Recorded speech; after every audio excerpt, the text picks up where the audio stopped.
Great. So thank you everybody for joining us today. We're really excited for today's webinar. We're going to be discussing the systematization of resident services planning, and we'll be walking through the 4 key resources in the CORES model. And we've asked Homes for America, we have Julie McCabe joining us today to speak to the practitioner perspective of these key documents. To share a little bit of who is in our audience today. So we have about 50% of attendees are directors or managers of resident services. We have 3 attendees who are more on the front line of resident services. We have somebody in asset management and data analytics, and somebody reporting as other. Generally, the size of the portfolios, around 50% are below 2,500 units, and we have 6 organizations that are 5,000 units or above.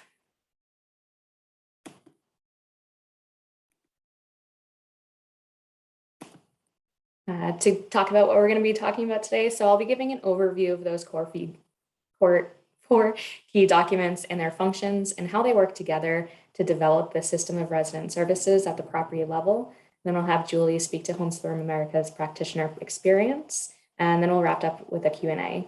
If you do have questions throughout the presentation, we encourage you to put them in chat or ask a question. My colleague Alexander Nassau-Brownstone is going to be facilitating those, and we'll bring them up if it makes sense during the presentation. Otherwise, we'll hold them to the end. My name is Sarah Torrey, and I am the Senior Associate for Health and Housing at SAFE. Along with my colleague Alexandra, we manage the CORES certification program. And the CORES certification recognizes owners and third-party organizations that have developed a robust commitment and capacity for delivering resident services in affordable rental homes.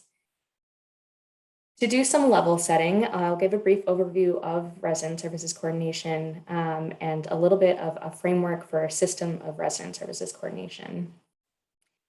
For a system of resident services coordination, we mean it's something more than just the staff working at the property level, but it's a robust, professionalized field that fits into other business lines within affordable housing owners and operators. This speaks to a system of services in which corporate and site-based staff work together to implement programs and services at the site or regional level. It speaks to the training and capacity building on behalf of staff, the programs and services, and maybe the partnerships and relationships that are needed to deliver those services, the use of data and research and evaluation to evaluate how programs are performing and integrate evidence-based practices into programming. When appropriate, includes the technology systems that are used in resident services, either with communication with residents or if there are property management software or resident services software that's used to evaluate programming. It's finding sustainable funding for properties services and for corporate-based resident services activities. And then generally other organization knowledge and tools that are used to facilitate services. SAFE developed a framework for a system of resident services coordination, and this is a decision-making framework that is used across the spectrum of the resident services implementation. On the left side of the framework, you see 3 green circles. These speak to activities that are typically done at the corporate or the regional level, and it involves the analysis of whether resident services make sense for an organization's business or mission.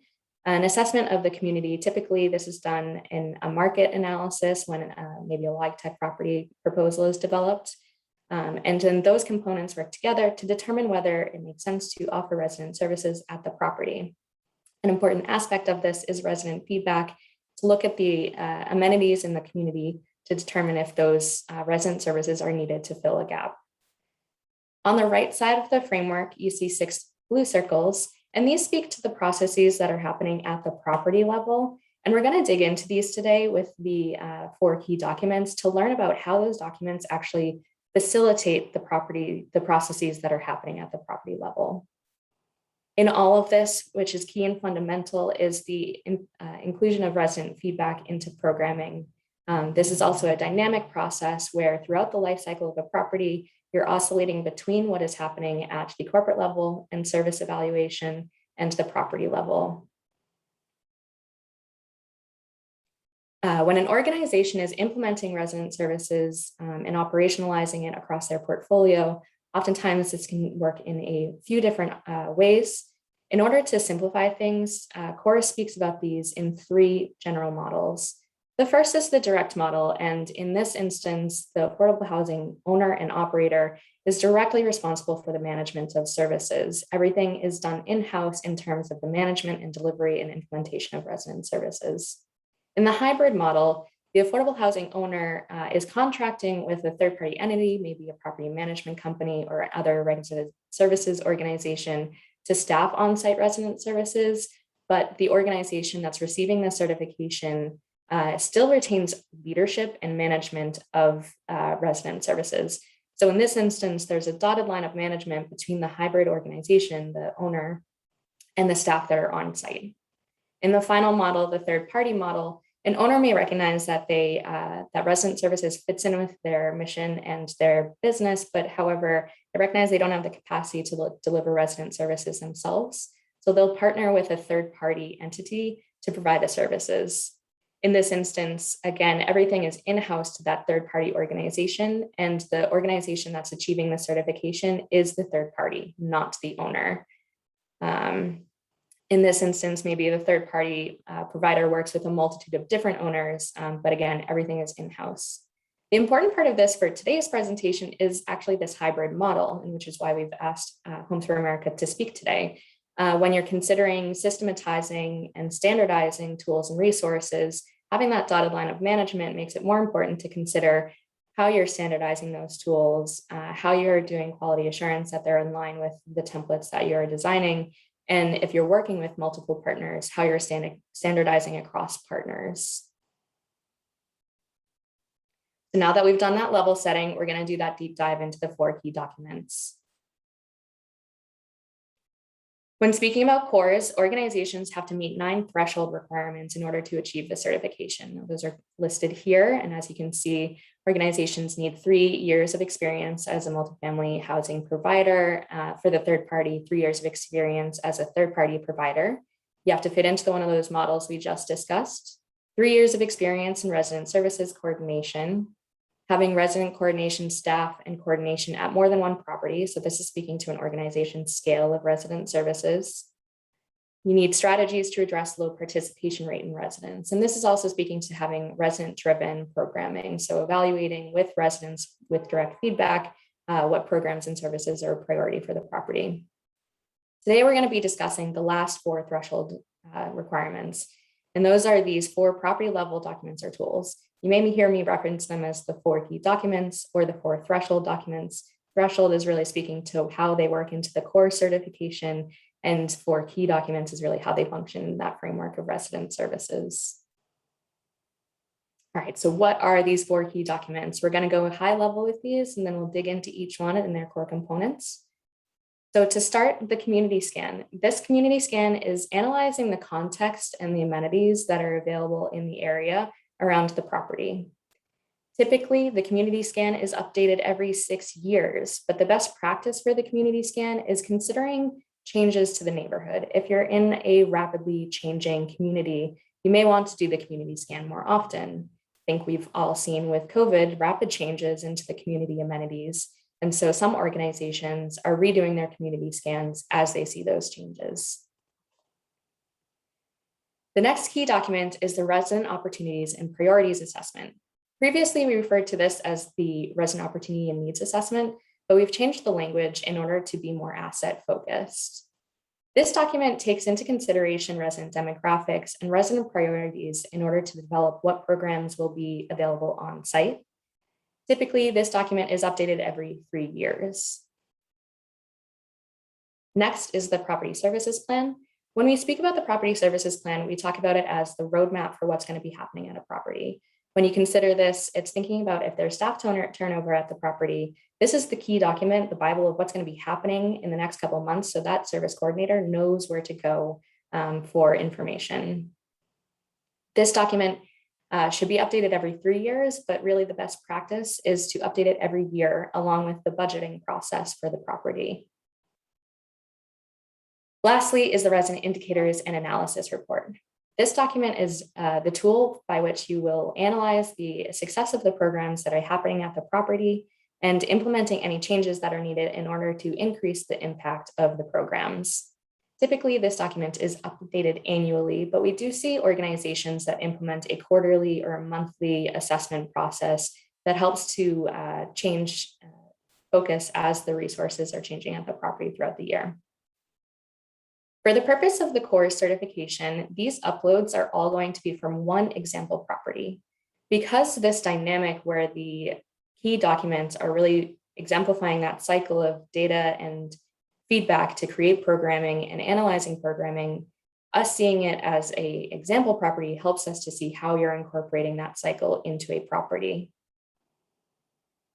Now, to dig into that framework and how these documents work with it, at the property level, you're using the community scan and the resident opportunities and priorities assessment, or the ROPA, in order to inform programming and decide what priority programs are going to happen on site. You're going to be identifying partnerships and determining objectives and indicators for success.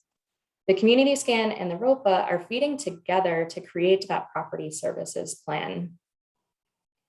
From there, you'll regularly be assessing services and partnerships and determining and implementing changes, and those are represented in the resident indicators and analysis report.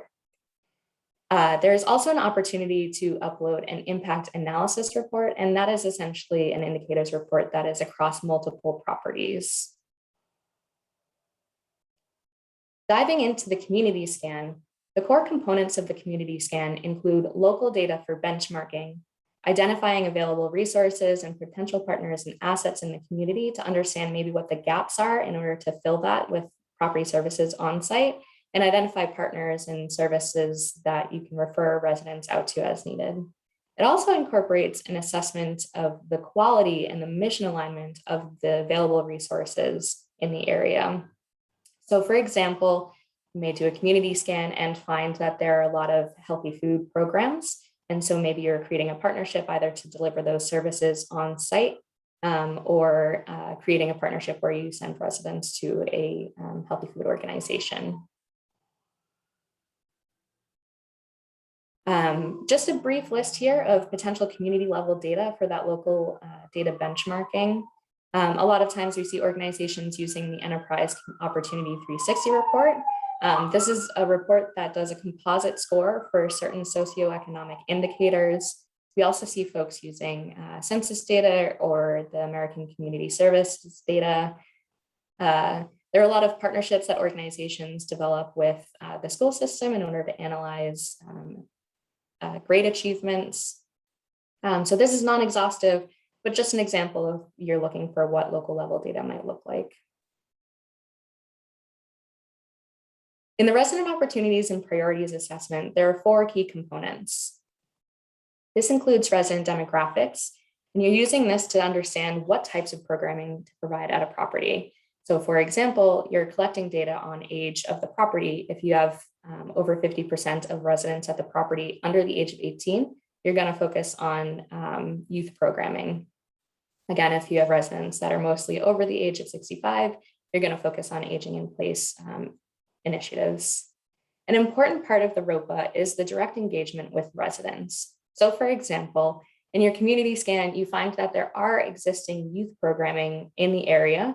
However, in direct engagement with residents, you find that the residents are actually looking for a youth program that is more focused on STEM. And so through that engagement with the residents, you understand that maybe you want to offer a program that is more STEM focused than the programs that are available in the community. In the ROPA, you also want to provide a methodology. So how is this information obtained? The methodology includes things like when and how often a survey is administered, how was the survey administered? Was it paper or digital? Especially what was the response rate on the survey to understand what level of feedback you were able to get from residents. And essentially any information that you would need to understand how often you're engaging with residents to get that feedback. The last component is just analysis of what was learned. So incorporating the demographics, the direct feedback, how are you using this to inform that programming in a summarized way? The property services plan. As I mentioned earlier, this is a roadmap for what's going to be happening at the property. So there are a lot of core components of this. Importantly, you're going to be listing the desired goals for resident services at this property, and they should be connected with the organizational goals as well.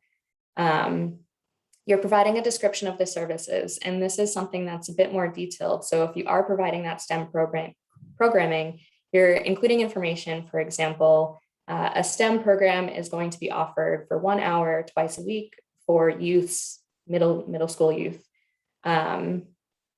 Included in that description of services is going to be who provides the services. So is there a community partner that's going to be coming on site? Are you hiring tutors to do the STEM programming? Things like that, so that when the person is sitting down and working with the property services plan, they know who to reach out to in order to facilitate delivering that program. Another component is the staffing or partnership model. How often are resident services coordinators available on site? What hours are they available? What key partners have you established relationships with in case there's a new program that needs to be developed throughout the year, or an understanding of who maybe is a referral pathway. An important component of the property services plan is also strategies to address identified barriers. In the ROPA, you've collected information on maybe if English is a second language in a household. So maybe you need to provide services in a different language other than English. Maybe there is a high level of people that are deaf or hard of hearing, and you need to provide interpretive services to make sure that all residents have access to the programs that you have on site. Lastly, the part of the property services plan is the funding or the budget description. This is important for considering how resources are allocated to programs at the site level.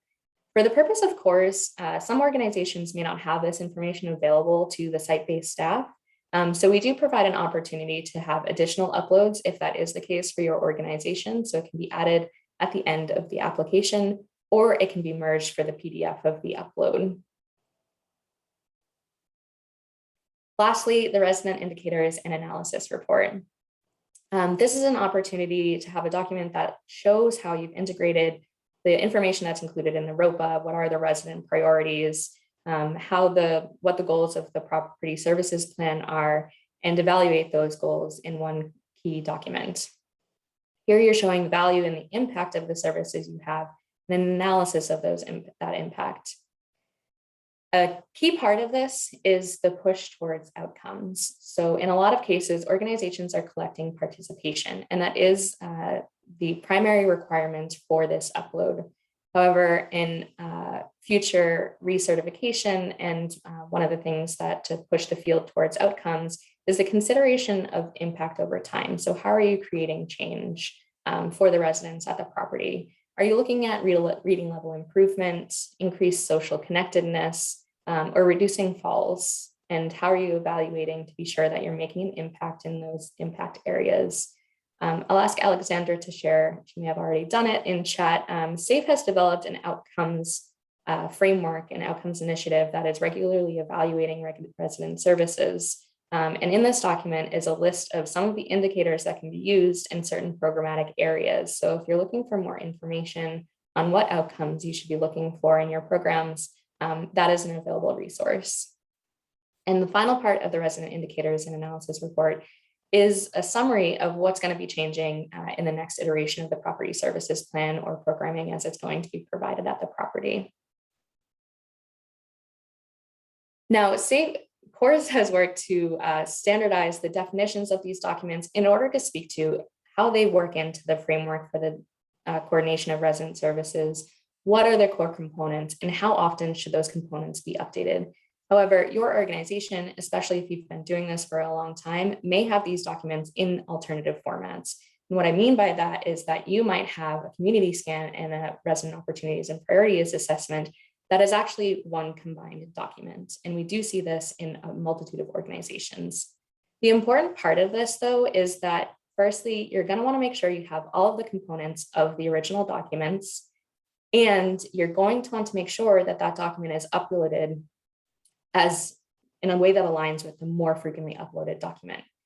So for this example, where we have the community scan and the ROPA, while the community scan gets updated every 6 years, the ROPA needs to be updated every 3 years. So if you have a combined document with these, you're updating that combined document every 3 years.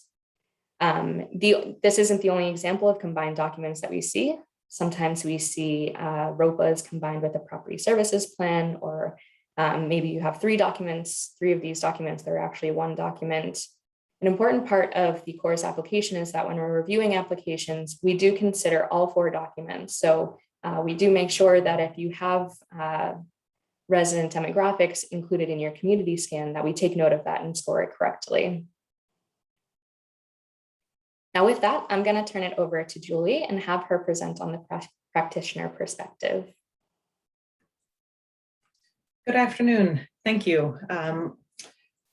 My name is Julie McCabe. I'm the Vice President of Service Enhanced Housing with Homes for America. Homes for America is a nonprofit affordable housing developer and owner in Annapolis, Maryland. And we have about 66 communities throughout the Mid-Atlantic, but we do not, so as we develop and own communities, we do not property manage. And so as Sarah mentioned, we applied and have the certification under the hybrid model. So as our mission at Homes for America is to create and preserve quality affordable housing enriched with supportive services. And we take our mission very seriously, and we from the very beginning and inception of our organization have had a high emphasis on resident services. So with that, we have developed what we think works for our organization, and also falls in line with the hybrid model.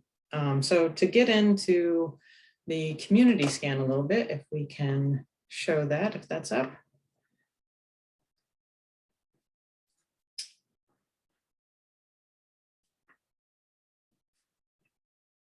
And so we have 4 specific reports. We don't have any of them combined. So I'm going to walk you through all 4 reports. And so as Sarah mentioned, the community scan, it's really important to get resident input and feedback. And you know, if the community is occupied, we do this through resident owner meetings. We do this through surveys.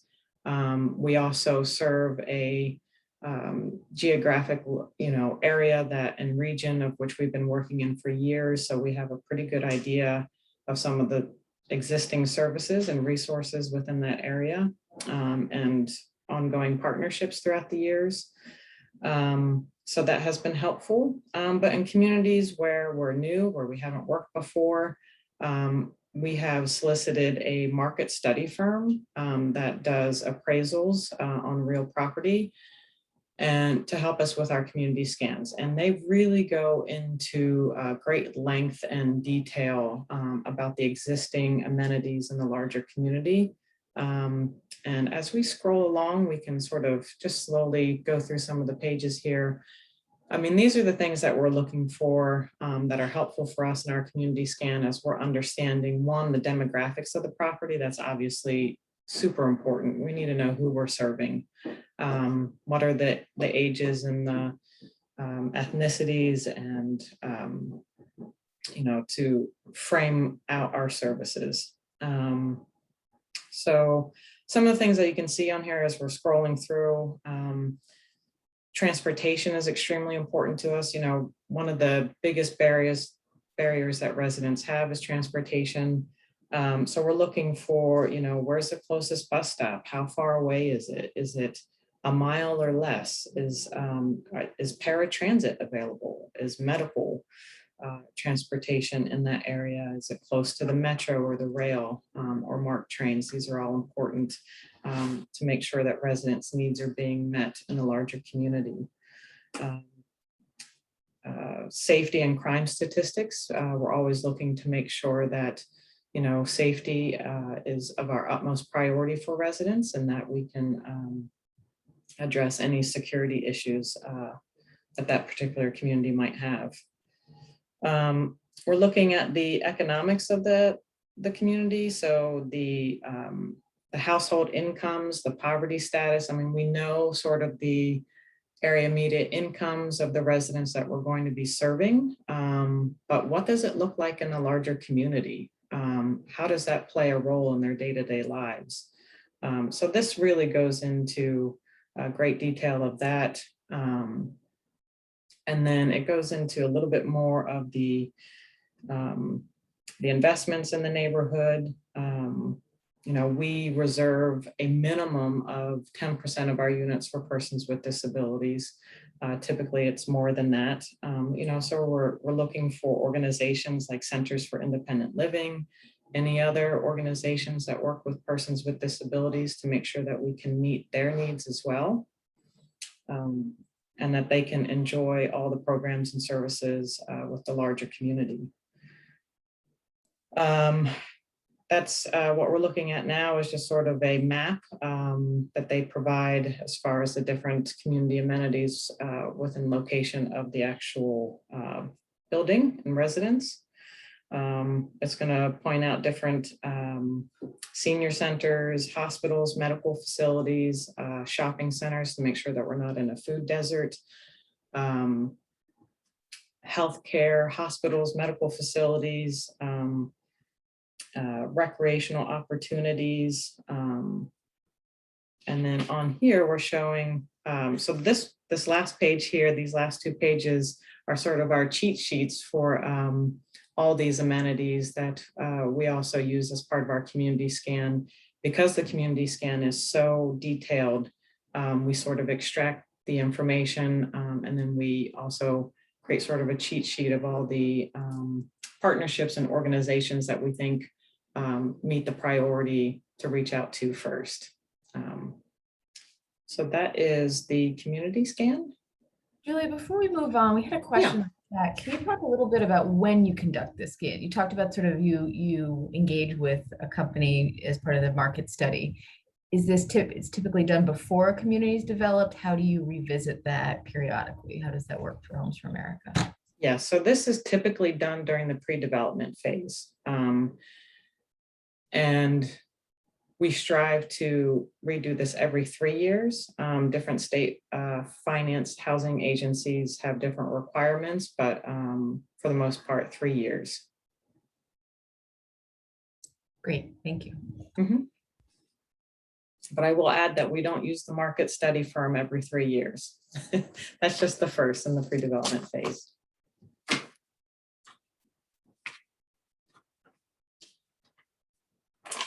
So next is our resident opportunity priorities assessment. This is really important for us to be able to engage with residents and understand their needs of the community. I think, you know, in much of this profession and things, we are sort of told what things we need to include, and those are helpful guidelines, but really at the end of the day, none of that really matters unless the residents want it and need it. So this is really getting their buy-in into the resident service program and provisions of the services that are going to be in their community. We do this by, if we could actually just scroll past this first page, I want to go back to that, but I think the second page is sort of where we're starting at. That first page was a summary, and I want to go back to that, but I do apologize for the, we're going to have our next extended for the next couple minutes, but we value getting the residents' input and feedback through this resident satisfaction survey. There are surveys that we do periodically that Homes for America submits and provides.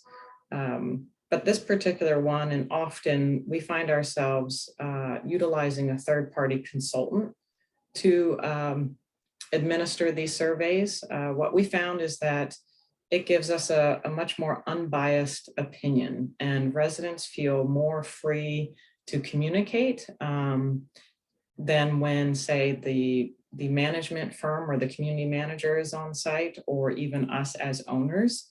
You know, we think we have a really great rapport with residents, but we we're trying to get the most unbiased opinion and free communication from the residents as possible. So what we do is we utilize a third-party consultant who meets with the residents. This is sort of, there's like this whole leading up to this great event. There's snacks and food given, but she stays on site and residents come down, and this survey is administered in person, and she explains the purpose of this and what we're trying to obtain, and then helps residents. Some residents may need help filling it out, or they may have questions. So she stays there to help residents fill this out. And then during that same time, what she's also gaining is a lot of verbal communication from residents that's not necessarily being asked on this survey. And so she's taking all that into consideration as well, and she summarizes it at the end. And this particular survey is looking at it's covering a bunch of different areas. It's not just resident services, but it's the apartment, it's the staffing, it's the local community at large, and then it goes into the resident services and whether or not we're meeting their needs. And then there's also the demographic data, which I did not add on here because that was a little bit too project specific. So I didn't add that, but so this just sort of covers, and then at the end, it's tallied up. The consultant also lets us know sort of the ratio of participants and whether or not that was high. So if we can go back up to the first page, it provides a highlight and summary of the key findings for that particular community and what in this survey. So, she's highlighting the results that, residents are satisfied or not satisfied with staff, with resident services, that any verbal communication that was relayed to her that, I really wish we had more art programming or something like that, or I can't believe they, took this away. We really enjoyed that. And so that informal feedback is just as important to us as what residents are putting on the survey as well. So are there any questions on the? We have one question that came through in the chat, Julie, from Karen. She says, can you speak to how you went about hiring the third-party assessment firm or the consultant that you work with? What's the cost to your budget? And do you do this by site, or do you do it sort of at a portfolio level with sort of the engagement, I think, on the resident survey? And Karen, feel free to add additional question or context in the chat if I didn't quite get that right. I think I'll try to answer that. So first part was, how did we find the third-party consultant? We had actually been working with this consultant for a number of years, so we've had a relationship with this consultant. The price, I don't know that offhand, but we pay for that organizationally. Typically, if the property can afford this, then we may bill it to the operations and the budget, but typically this is an organizational cost that we pay for. Great, thanks, Julie. Mm-hmm. All right, so now on to the property services plan. And this might be one that perhaps most of you are most familiar with. I think depending upon what state you work in and the Housing Finance Agency, you might have had to prepare these for your qualified allocation plans, but is certainly, as Sarah mentioned, sort of the roadmap to services for that particular community. So now that we've engaged residents, we've ascertained the resources in the local community, now it's time to really create this roadmap for the particular community. So in the beginning of our service plans, and this is quite, it's quite a lengthy narrative, but it really goes into the detail. And on the first page, we usually just open it up to a broader conversation and narrative on our general overview of resident services and provision. We give a little bit of detail on the community itself and give the demographics of the community and the residents from what we've learned in our community scans and our ROPA, and any partners that we might have. And it just sort of gives the guideline. And then as we scroll down a little bit further, what we're trying to do in the service plan then is to identify the types of programs and activities. And we started off with our model for staffing. So our organization, as owners and developers, we may not be providing all the services ourselves, but we have staff. So our manager of resident service programs, we have 2 of them that splits the portfolio, and they're really responsible for overseeing the resident services across our portfolio. And this section just sort of outlines that description of how we oversee and what the staffing situation is on the owner level. And then as we move further down at the site level. So this particular community, as you see, would have a community manager and then a resident services coordinator, and then it sort of delineates what their roles and responsibilities would be. And then it goes into a little bit more specific, the types of services that we're going to have. You know, for each service plan, it really, for this community, would curtail to the population and the demographics, what we've learned from the community scan, that and the safety and security issues, and addressing those needs. And then getting into sort of the nitty gritty, the nutrition services, who our partners might be, local grocery store options. Many times in the past, as we identified these community resources, we were also identifying partnerships. I don't know if your states, the housing finance agencies made you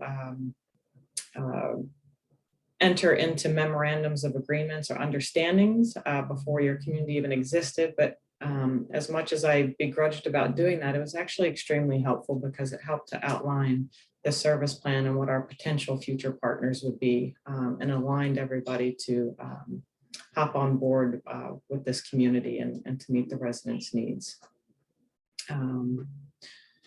So this just goes all into the particular resident services.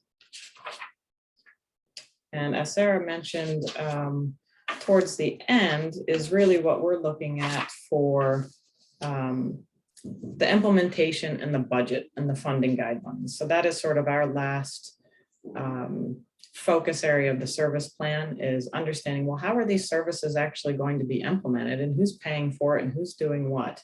How we really show that you can do these services. And so that's what we've incorporated at the end. Each, I'm sure, organization has different means of being able to pay for those services. And then if we had letters of support or memorandums of understanding, we would outline that in the service plan and attach those MOAs or MOUs at the back of this service plan as additional information. Do we have any questions on the service plan? All right. We'll be moving right along into our resident indicators and analysis report.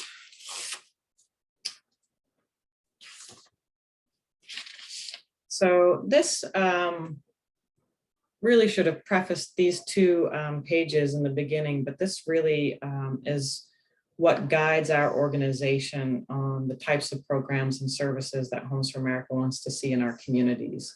And we break that down into basically 2 categories, and it's for family communities or for senior communities. And you can see here, categorically, these on the left-hand side are the types of programs and services that we would like to see at all of our communities.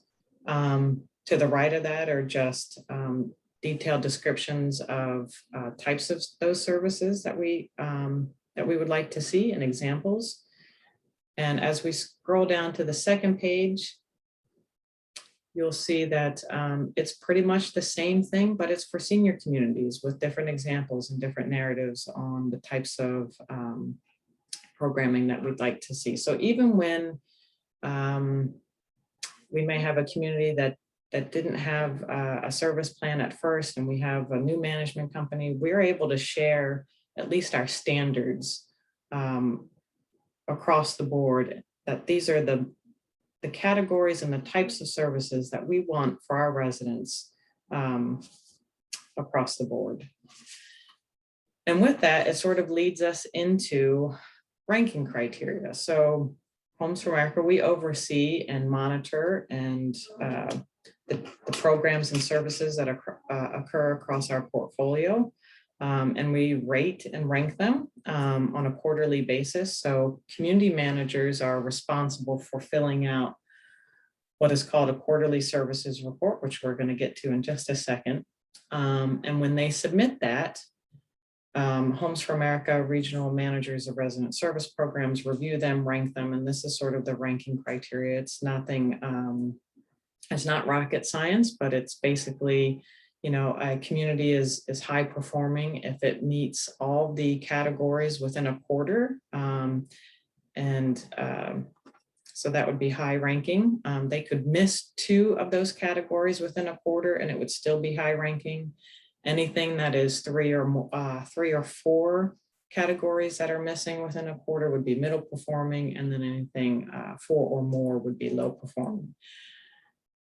As we're ranking these and we see that we have low performing communities, we know which properties in our community, in our portfolio, that we really need to help support. And so that's where the regional managers of resident service programs will reach out to the particular property and site staff and work with them and engage the local community to bring in more resources and support so that we can raise the ranking and get that community to, say, perhaps a middle and or a higher performing ranking. So if we go down to the next slide, sorry, we're turn that. This is the actual quarterly services report that we utilize at all of our communities, and the community managers are responsible not only for the fiscal and physical side of the house, but we also place great emphasis that they're also responsible for the resident services and service implementation. Even if they have a service coordinator, the service coordinators are obviously more involved where we have them, but the community manager is responsible for filling this out, working with the service coordinator to make sure that this report is presented, and it just allows everybody to have some responsibility providing the services at the site. As you can see, the quarterly services report on the left-hand side mimics the same categories of services and programs that we had on our service standards. It's no different. It just helps us understand, are we really meeting some of the categories and the standards that we set forth for our communities? And so you can just see it just really outlines the services. It talks about the activity or program itself. Who provided the service? Was it our service coordinator? Was it our community manager? I mean, we certainly use a strengths-based perspective when it comes to providing services. So if we have staff on site that excel at something, we certainly want them to share their strengths with the residents. And then we also know that, you know, there's lots of organizations and partnerships that come on site to provide services for the residents. So that will delineate that as well. It gives the dates and the timeframes, how often it has occurred, as well as the number of participants that was participated in that program.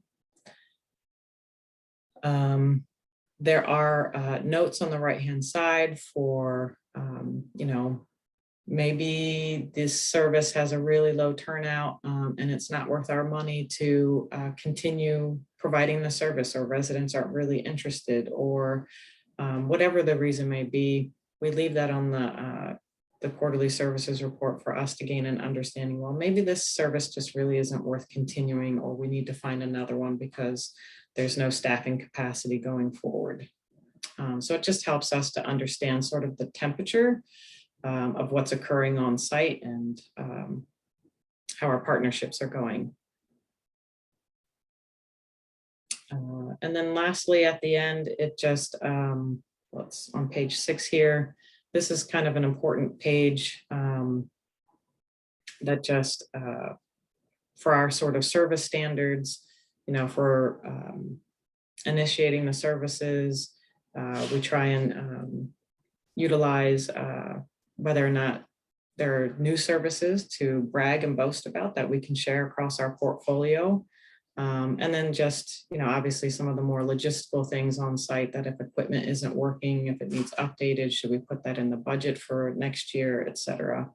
And then it just has a little bit more demographic information to understand how many vouchers we might be having, how many vouchers we might have with the community.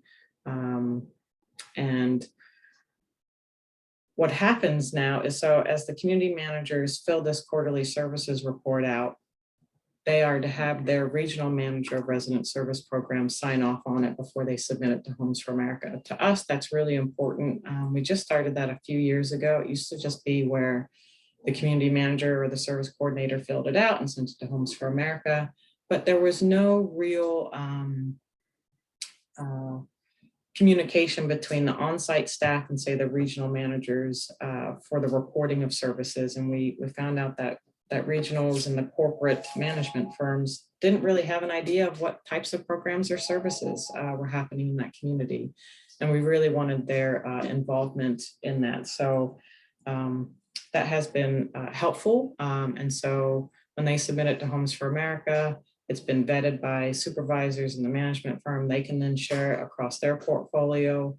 And then as it gets rated and ranked, the regional managers of resident service programs review it and submit their feedback back to the site staff so that they understand, you know, we're just saying, great, this is a wonderful opportunity, or perhaps we need to look at focus on more health and nutrition programs, whatever the need might be that's identified in that report at the time.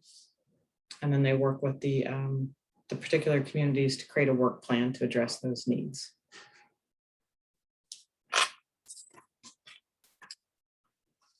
And then these last 2 pages are the rankings. And so we just, you know, for each community, we rank them according to the standards, and this gets presented, it gets tallied up and presented to our board and to our directors on how we are providing services across our portfolio. It gives us an idea as far as what we need to work on. If we have consistently low performing communities, what can we do to address the needs of those properties? And so it's just a very helpful guideline and tool for us to make sure that we are consistently providing the best resident service programs that we can. Julie, we had a question that came in from Lauren, who talking about the challenge with their board of directors and sometimes unrealistic expectation goals around participation. Can you talk a little bit about sort of how you think about this ranking system as it relates to participation, how you think about that as a function of how you're ranking, and how you all think about that? Is that a part of the ranking? As far as participation from the services? Yeah, I'm not sure that it is, but how is that totally distinct? How, you know, so maybe you could talk a little bit about that too, if you have goals around participation or not, how that is factored into how you evaluate sort of success as you are looking at these periodic reports to try to understand how priorities are shifting. Sure. So the participation doesn't necessarily affect the ranking. So the ranking is more or less based upon whether or not the service was provided. Obviously, we want, you know, that service doesn't make any sense if nobody's participating. So that's why we have the levels of participation in the quarterly services report, just to understand, okay, well, how many is really participating in that? And is Is it worth continuing? Is there interest from the residents? Is there a need for something else? Should we be reaching out to the residents and seeing what else they might want to do? So absolutely, participation is important, but it doesn't play a role in the ranking criteria. Great, thank you. But another question that came up, which I think you've spoken in sort of bits and pieces to as you've walked through some of these different tools. This person is asking sort of, I think, for a sense of your sort of overall staffing structure and how that staff supports the development and implementation of each of these tools. In some cases, you have consultants that are especially working at like early parts in pre-development and early assessments. That's not necessarily a resource that you carry through in the periodic updates in all cases.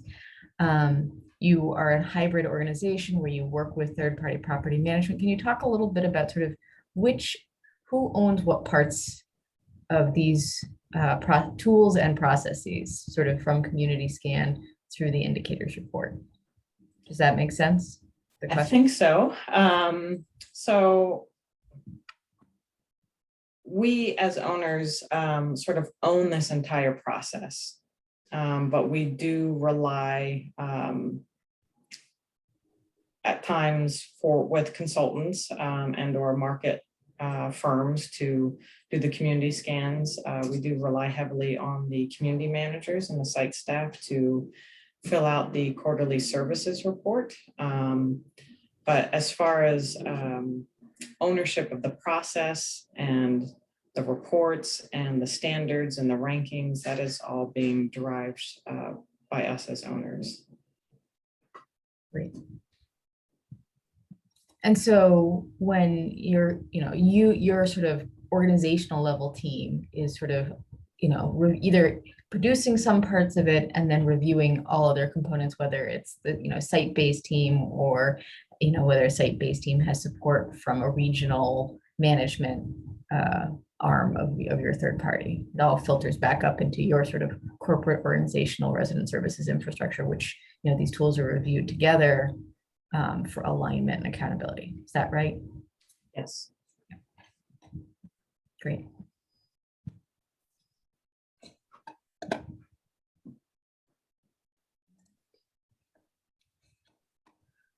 So I see we just have a few minutes left, I think, right, Sarah? Oh, clarifying question.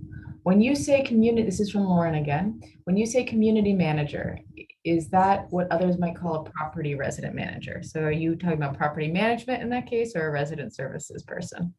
When we say community manager, that would typically be the definition of a property manager. Yes, certainly through in the capacity of CORES, when we see various engaged with different organizations, we see a lot of different language for different roles, and that can be housed in different places. Okay. If anyone has other questions, definitely put them in the chat or in the Q&A box. Sarah, I know we had just a couple of other resources we wanted to share before we end.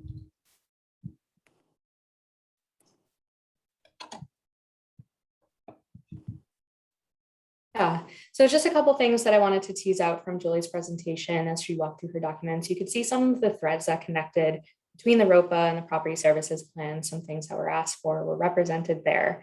And I think in speaking around the hybrid organization model, having incorporated that regional manager feedback in that development of the indicators report helped to connect deeper threads around capacity and accountability measures between site staff and the organization. So just two things that I in particular pulled out.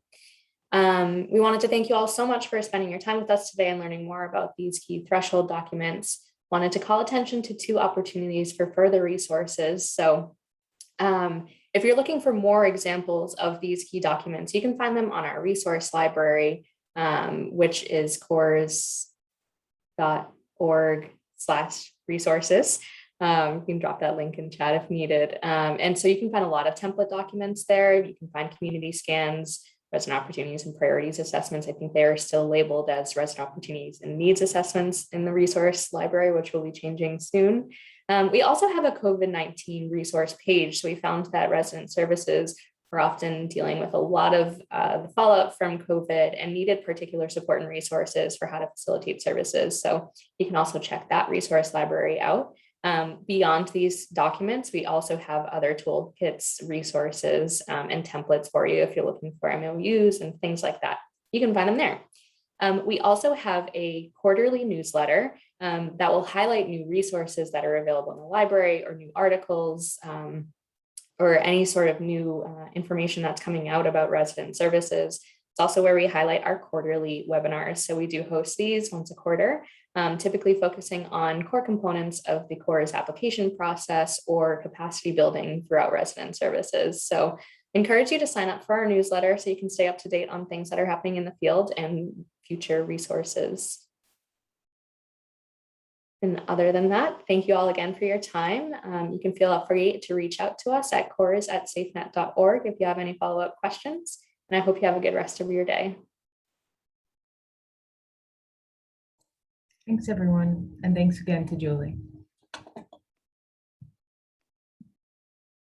All right, Julie, thank you so much.